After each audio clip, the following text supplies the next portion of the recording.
Hello friends, welcome to my channel HS Fari Friend. Today in this video I will show you how you can make folders of apps. If on your mobile phone home page there are a lot of apps, useless apps, and you want to clear these apps, you can make a folder of that apps, or you can make a folder group wise apps. Like you have a paying apps, you can make one folder for paying apps.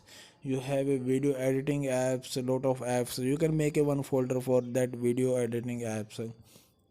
So how you have to make a folder of apps on your home page, I will show you. You have to do nothing, you have to just pick up one app and drag on other app, like this. If I am picking up this app and I am going to drag this app on this app and leave here, you can see that folder is created. There are two apps in this folder. If I am opening this folder, and if you want to add more apps, then you have to just pick up that apps and drag on this folder, just on this folder and leave here.